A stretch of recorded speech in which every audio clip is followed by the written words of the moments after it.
Sir, I want the robe.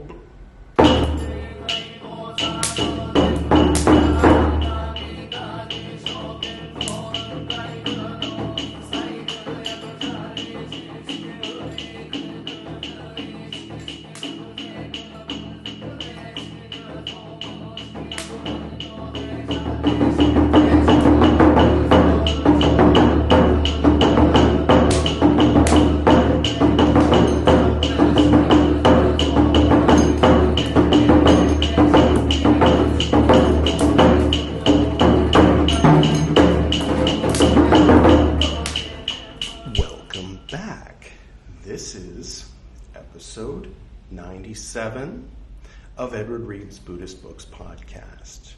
Also, part 36 of my recital of Tipiṭaka, the three baskets of Theravada Buddhism, the earliest Buddhist teachings, which are canonical in all forms of Buddhism, though not emphasized as much in Mahayana and Vajrayana and Zen and so on, but they are there and studied.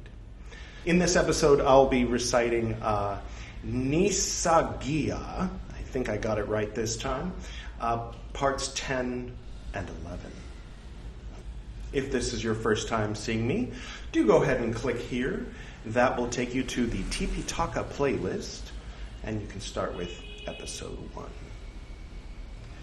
Before we get started, I'd like to welcome our special guest, Shunya.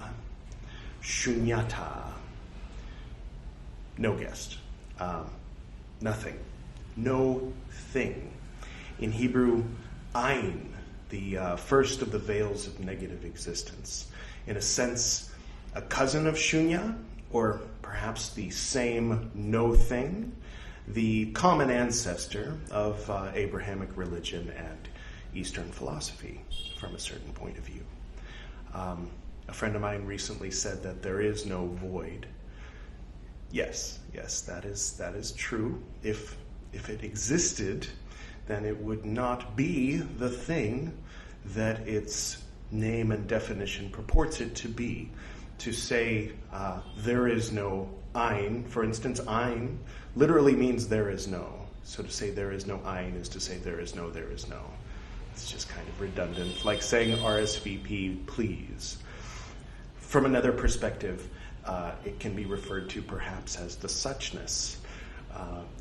Dogen once said something to the effect of, I'm part paraphrasing, part quoting, Dogen. He said something like, the void is not called the great void. The great void is not called great because it is empty, but because it is full. It is teeming with all potentialities and all life and all past, presents, futures, all worlds and all things. In a similar way that Ein begets Ein Sof, which begets the Ein Sof Or, the limitless light, pour forth all these primogenial ideas and to be symbolized by the little white dot at the center of the rose within the rose. Did I blow your mind? I don't think we're going to get too much into Shunya and nothingness. Definitely not in the Vinaya Piṭaka, because those are basically all rules for the monks that they're required to learn and memorize, I think, before they really get into the teachings. I believe it was mentioned a bit in Dhammapada, which is about here on the first shelf, which we already read. If you'd like, you can check out Dhammapada there. That was the very beginning of this, before it was a podcast, when I just was in Goa and decided that it would help motivate me to read all my Buddhist books if I were to start a YouTube playlist called Buddhist Books. And also, this had been sitting in a drawer for years, and I thought it was a real shame, and I thought this would be a nice use for it. But anyway, I guess without further ado, was there anything else? In Madhyamaka Mahayana, that's Macarena, that's something else. They will get into a lot of, self and no self and, this kind of thing. So I know at some point we'll be diving into these ideas, but for today, let's get back to the naughty things that monks in the old days used to do to get their robes taken away from them. Shall we? All right. Oh, the thing I forgot to say was that there is no ayin is the same as in this book when it defines words with the word. You know, these days you're not supposed to use the word you're defining in the definition, but this will say things like, a horse means a horse. A horse is a horse, of course, and no one can talk to a horse, okay. Of course. That's an old show, for those of you who... Anyway, forfeiture. Nissaggiya 10. At one time, the enlightened one, the Lord, was staying at Savatthi in the Jeta Grove in Anathapindika's monastery. We're still there. Now, at that time, a chief minister, the supporter of the Venerable Upananda, who now stands alone in the void, it's fun, the son of the Sakyans, sent a robe fund by a messenger to the Venerable Upananda, the son of the Sakyans, saying, quote, having got a robe in exchange for this robe fund, present Master Upananda with a robe. This guy and his robes, well, I guess I should talk, right? End quote. Then that messenger approached the Venerable Upananda, the son of the Sakyans, and having approached, he said to the Venerable Upananda, the son of the Sakyans, quote, honored sir, this robe fund was brought for the Venerable One. Let the Venerable One accept this robe fund. End quote. When he had spoken thus, the Venerable Upananda, the son of the Sakyans, said to that messenger, quote, sir, we do not accept a robe fund, but we accept a robe if it is at the right time and if it is allowable. End quote. He's learning to behave himself a bit. Well, let's see what shenanigans he gets himself into. When he had spoken thus, that messenger said to the Venerable Upananda, the son of the Sakyans, quote, but is there someone who is the Venerable One's attendant? End quote. At that time, a certain lay follower went to the monastery on some business or other. Then the Venerable Upananda, the son of the Sakyans, said to that messenger, sir, this lay follower is the monk's attendant. End quote. Then that messenger, informing that lay follower, approached the Venerable Upananda, the son of the Sakyans. And having approached, he said to the Venerable Upananda, the son of the Sakyans, quote, honored sir, the person whom the Venerable One has pointed out as an attendant has been instructed by me. Let the Venerable One approach him, in parentheses, at the right time, and, in parentheses, he will present you with a robe. End quote. Then the chief minister sent a messenger to the Venerable Upananda, the son of the Sakyans, to say, quote, let the master make use of this robe. We want this robe made use of by the master. End quote. Then the Venerable Upananda, the son of the Sakyans, did not say anything to that lay follower. A second time, the chief minister sent a messenger to the Venerable Upananda, the son of the Sakyans, to say, quote, let the master make use of ... by the master. End quote. A second time, the Venerable Upananda, the son of the Sakyans, did not say anything to that lay follower. A third time, the chief minister sent a messenger to the Venerable Upananda, the son of the Sakyans, to say, let the master make use of ... by the master, end quote. Now at that time there came to be a meeting day for the townspeople, and an agreement was made by the townspeople that whoever comes the last pays 50. All right. Then the Venerable Upananda, the son of the Sakyans, approached that lay follower, and having approached, he said to that lay follower, quote, Sir, I want the robe, end quote. Quote, Honored sir, wait this day, only in parentheses. Today there comes to be a meeting day for the townspeople, and an agreement was made by the townspeople that whoever comes last pays 50, end quote. Quote, Sir, give me the robe this very day, end quote, he said, and he took hold of the waistband. Then that lay follower, being pressed by the Venerable Upananda, the son of the Sakyans, having got a robe in exchange for the Venerable Upananda, the son of the Sakyans, went the last. People said this to the lay follower. People said to this lay follower, quote, Why do you, master, come the last? You have lost 50. 50 what? 50 kahapanas, according to the footnote. Then that lay follower told this matter to those people. The people, spread it about, saying, quote, These recluses, sons of the Sakyans, have great desires. They are not contented. Amongst them it is not easy to render a service. How can they, being told by a lay follower, quote within quotes, Honored sir, wait this day, only in parentheses, not wait, end quote, within quotes, end quote. Actually, the end quote within quotes was after only in parentheses. Then not wait was in quotes, outside of the quotes, within quotes. You know what I mean? Monks heard these people who spread it about.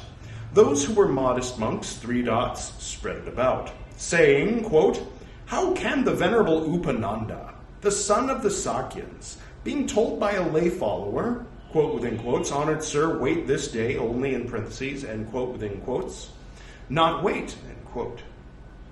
Then these monks told this matter to the Lord. He said, Is it true, as is said, that you, Upananda, being told by a lay follower, quote within quotes, Honored sir, wait this day, only in parentheses, end quote within quotes, did not wait, end quote? It is true, Lord. The enlightened one, the Lord, rebuked him, saying, How can you, foolish man, being told by a lay follower, quote within quotes, Honored sir, wait this day, only in parentheses, end quote within quotes, not wait?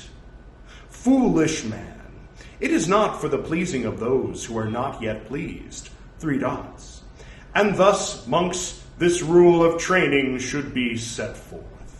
In case a king or one in the service of a king or a Brahmin or a householder should send a robe fund for a monk by messenger, saying, quote, Having got a robe in exchange for this robe fund, present the monk so-and-so with a robe, end quote within quotes. Then if this messenger approaching that monk should say, quote within quotes, Honored sir, this robe fund was brought for the venerable one. Let the venerable one accept this robe fund, end quote within quotes. Then the messenger should be spoken to thus by this monk, quote within quotes, Sir, we do not accept a robe fund, but we accept a robe if it is at the right time and if it is allowable, end quote within quotes.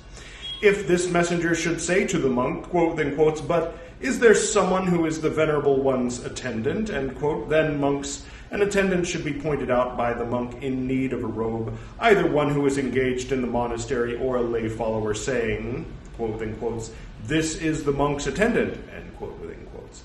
If this messenger, instructing this attendant, approaching that monk, should speak thus, quote within quotes, Honored sir, I have instructed the person the person whom the Venerable One pointed out as an attendant, let the Venerable One approach at the right time, and, in parentheses, he will present you with a robe, end quote, within quotes. Then, monks, if that monk is in need of a robe, approaching that attendant, he should state and remind him 2 or 3 times, saying, quote, within quotes, "Sir, I am in need of a robe," end quote, within quotes.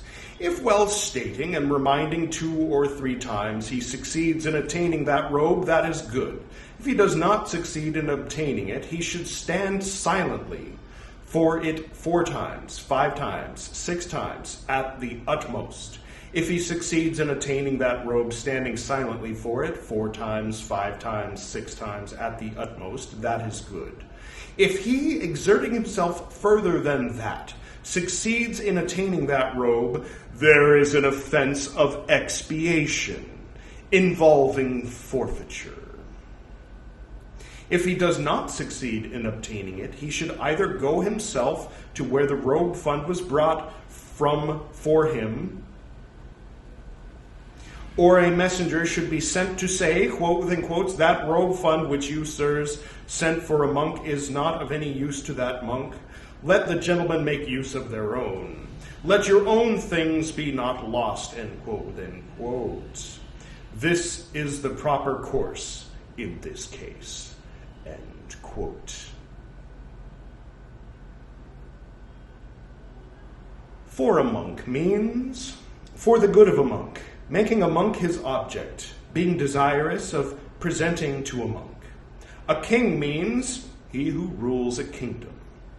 One in the king's service means whoever is in the king's pay. A Brahmin means a Brahmin by birth. Obviously, not talking about a real Brahmin. I'm just quoting Dhammapada. I'm not saying anything. A householder means accepting the king and he who is in the king's service and the Brahmin. He who remains is called a householder. A robe fund means gold or a gold coin or a pearl or a jewel. For this robe fund means for what is present. Having got in exchange means having bartered. Present means give. If that messenger, approaching that monk, should say, quote, within quotes, "Honored sir, this robe fund was brought for the Venerable One. Let the Venerable One accept this robe fund," end quote, then this messenger should be spoken to thus by this monk. 3 dots. Quote, 3 dots. Is the monk's attendant, end quote. Fair enough. He should not say, quote, "Give it to him," end quote, or, quote, "He will deposit it," end quote, or, quote, "He will barter it," end quote, or, quote, "He will get it in exchange," end quote. If this messenger, instructing this attendant, approaching that monk, should speak thus, "Honored sir, I have instructed the person whom the Venerable One pointed out as an attendant. Let the Venerable One approach at the right time, and, in parentheses, he will present you with a robe," end quote. Then monks, if that monk is in need of a robe, approaching that attendant, he should state and remind him 2 or 3 times, saying, quote, "Sir, I am in need of a robe," end quote. He should not say, quote, "Give me a robe," end quote, quote, "Fetch me a robe," end quote, quote, "Barter a robe for me," end quote, quote, "Get a robe in exchange for me," end quote. A second time he should say 3 dots. A third time he should say 3 dots. If 3 dots, he succeeds in obtaining that robe, in parentheses, that is good. If he does not succeed in obtaining it, going there, he should stand silently for it. He should not sit down on a seat. He should not accept food. He should not teach Dhamma. Being asked, "Why did you come?" he should say, "You know it, sir." If he either sits down on a seat or accepts food or teaches Dhamma, he loses an opportunity. A second time he may stand. A third time he may stand. Having stated 4 times, he may stand 4 times. Having stated 5 times, he may stand twice. Having stated 6 times, he may not stand. If he, exerting himself further than that, succeeds in obtaining the robe, there is an offense of wrongdoing in the action. If it is to be forfeited, it is to be forfeited on acquisition. It should be forfeited to the order, or to a group, or to an individual, and thus monks should it be forfeited. Quote, "Honored sirs, this robe obtained by me by stating more than 3 times, by standing more than 6 times, is to be forfeited. I forfeit it to the order." End quote, 3 dots, quote, 3 dots. The order should give back 3 dots. Let the venerable ones give back 3 dots. I will give back this robe to the monks so-and-so, end quote. A couple of episodes ago, we went over what all goes in those dots. We'll do that again before we go too much further. If he does not succeed in obtaining it, he should either go himself to where the robe fund was brought from for him, or a messenger should be sent to say, quote, "That robe fund which you, sirs, sent for a monk is not of any use to that monk. Let the gentlemen make use of their own. Let your own things not be lost." End quote. This is the proper course. In this case means. This is the proper course in this case means. This is the appropriate course in this case.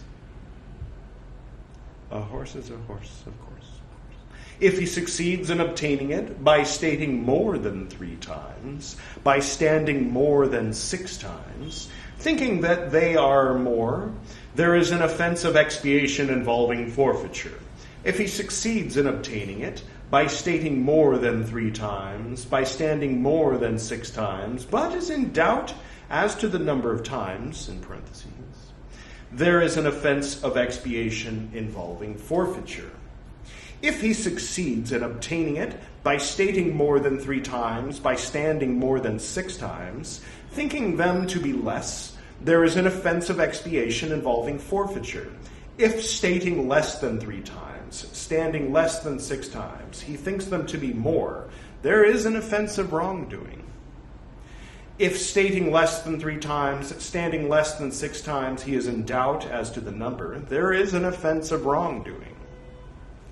If stating less than 3 times, standing less than 6 times, he thinks them to be less, there is no offense. There is no offense in stating 3 times, in standing 6 times, in stating less than 3 times, in standing less than 6 times. If himself not standing, he gives. If stating, the owners give. If he is mad, if he is the first wrongdoer. The first division, that on katina cloth, this is its key. 10 nights, nights in parentheses, 1 night and a month, and washing. Acceptance, 3 about those who are not relations, of 2, and by means of a messenger. So we finished a section of Nissaggiya, so there's a closing finally at the end. So those were just 10 parts of one long thing. But still, that was Nissaggiya 10. All right, we did something. We've accomplished something today. Cool. Now we get to find out, wow, they're in a new place and everything. Probably Upananda won't be involved, I assume. That's what I thought about Uyadina back in Parajika, right? Some of you know what I'm talking about. All right. First, recharge the batteries.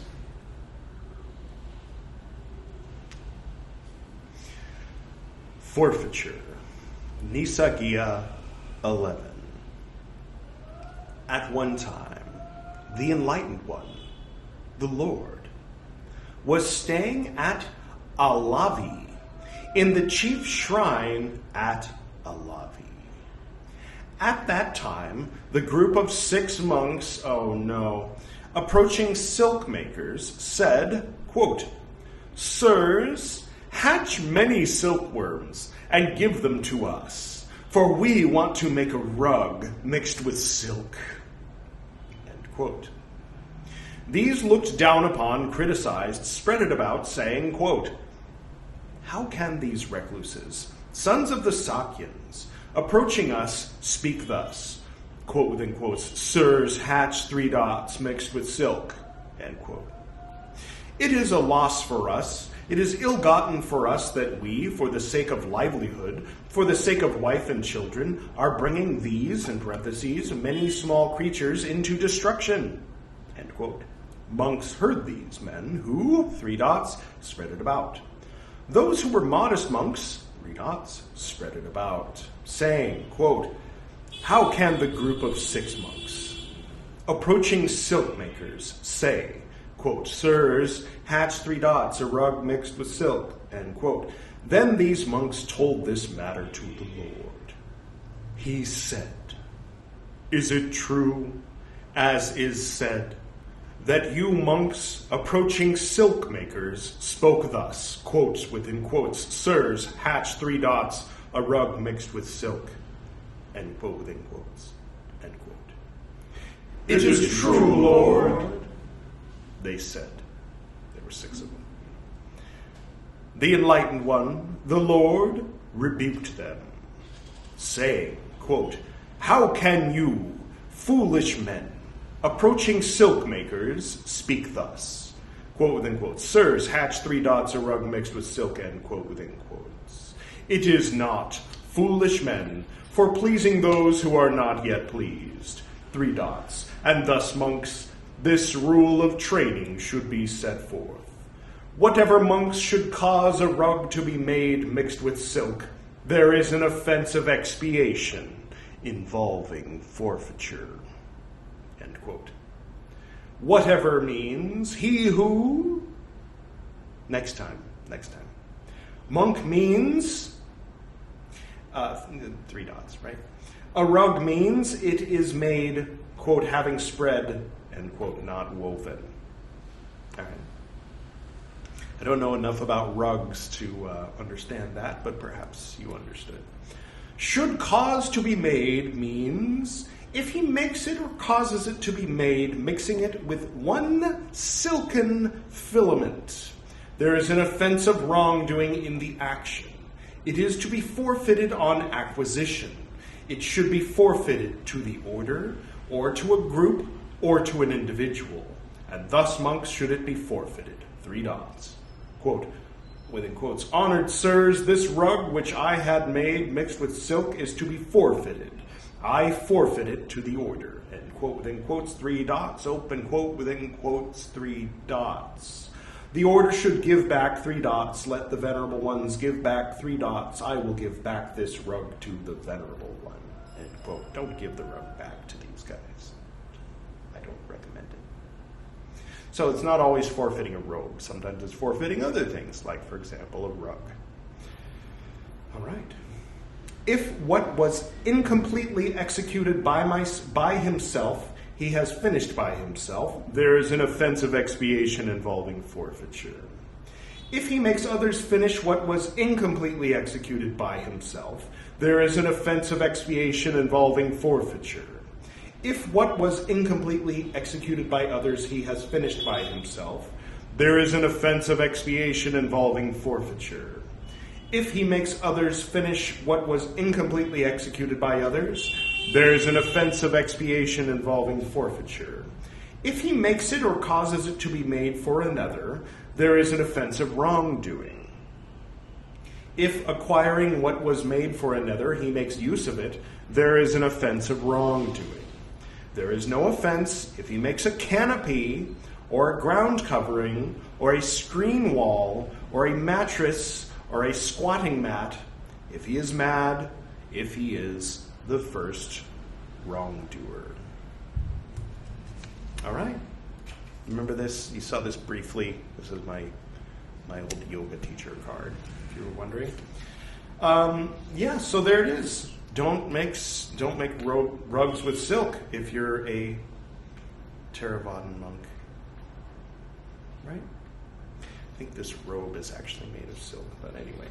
They weren't talking about robes, they were talking about rugs, right? So looks like moving forward, these sections are shorter, even shorter than they were getting toward the end of that one. So we can probably read 3 and maybe even 4 at a time in an episode, moving forward. And then we can move through this more briskly and get to the teachings sooner. More soonly? No, sooner. All right, well, if you enjoyed this episode, do give it a like. And feel free to subscribe if you're into that sort of thing. You might want to click that notification bell, so that you'll be notified when future episodes come out, which is pretty often. All right. Special thanks to the 6 monks who are always getting in trouble. To Lord Buddha today, the role was played by the Venerable Amoga CD. Thank you, Amoga CD. And special thanks also, of course, to the Nothing, Shunya. Not the same as the one in The Never-Ending Story. That one had a little bit of a particular, more of a destroyer than a no thing, a profound nothingness from which all things are continually pouring forth in ceaseless but temporal existence. Thank you for going on this ride with me, and I believe the next time you see me, well, actually, we'll see. I'm going to hold off on that. I'm leaving this office pretty soon, so I don't know if the next time you see me will be here in this office or in another place. We'll find out together, won't we? All right, I'll go ahead and close. Any questions, any comments, do please comment below. To the north and to the south, to the east and to the west, to the spirits of light among us and to the spirits below, we send out our reverent love and compassion. May all beings be happy. May all beings be serene. May all beings be in peace.